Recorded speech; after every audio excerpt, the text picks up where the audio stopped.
naye mmwe baana mmwe mukama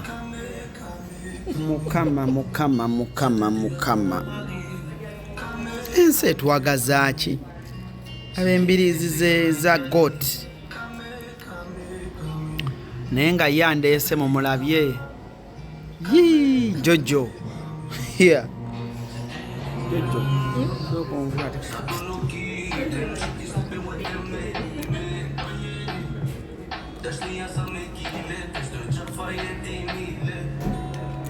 Jojo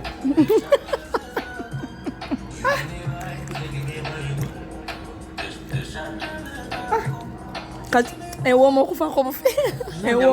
wenneekwata siraba ewooma mpitirivu kata gwe kamera yo onemesa okulya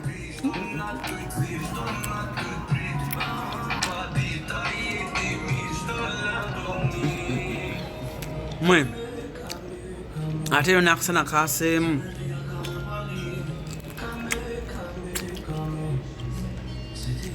let me enjoy life guys, let me enjoy life. Kola sente wekole ki tuli Bungereza ekyo temukyerabira soko tunde nkalo nkalaba Jojo ate nakukalaba n'abantu kati wano entrance ya kalo yeno the amazing grace omanyi nolimba amazing grace how sweet the sound history church yiyo tembaga zonna kuziika kwonna kubeerawo kalo kakano nyumba za magundi za mayinja kati ene nyumba eno omuzungu agifiirako ene nyumba y'ejjinja mama buli obuyumba nga tebutegereka kati nga kano nebagamba ka miliyoni emu n'onyiiga kana akayumba kotategereka kati ene nyumba eno girabye eno kyoli mu bakasitoma bange bano nina mu ddagala ly'amannyo ate mwewagira olina okwetunda tebasobola kuwagira nga tebakumanyi olina okwetunda so kati eno typical English village. This is a typical English village. Typical English village eno njala nikuzina tuseko mu byalo bye typical English village era no town buno bwa bazungu nnyo embeera zaabwe side eri jetagenda kutwala naye tutadde ku paaka nola kuzi horse farm nyo buyumba buno obulaba nga bulabika bubindi paka batoka nga bakatunda n'onyiiga n'okulaba bwe kati nga bakatunda miliyoni emu n'ekitundu n'onyiiga n'ogamba aka miliyoni emu n'ekitundu gwabo naye nga Abangereza baagala obuyumba bwabwe buno butategeereka abayimba tulowooza bino ebyumba bikitibwa zino ez'amayinja ate tezina gye ziraga nga ennyumba nkadde ng'eriko 1,800 mumeka emyaka egiri ku mayumba gano agamu otya ne bagamba kino ekizimbe kya 1,800 mumeka naye nga kyayagala bikadde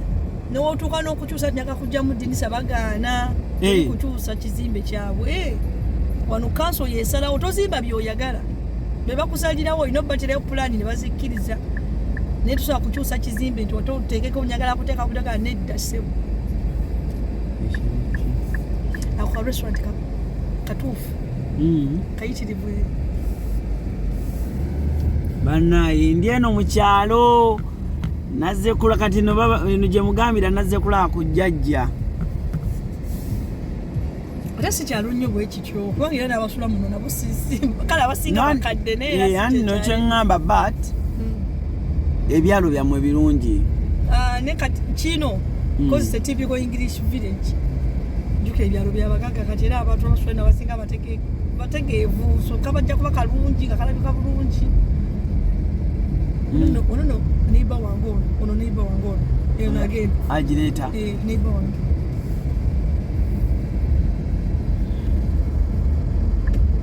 kino street kwensula kalo nali kulambuza naye obudde nende kamera lighting embijjako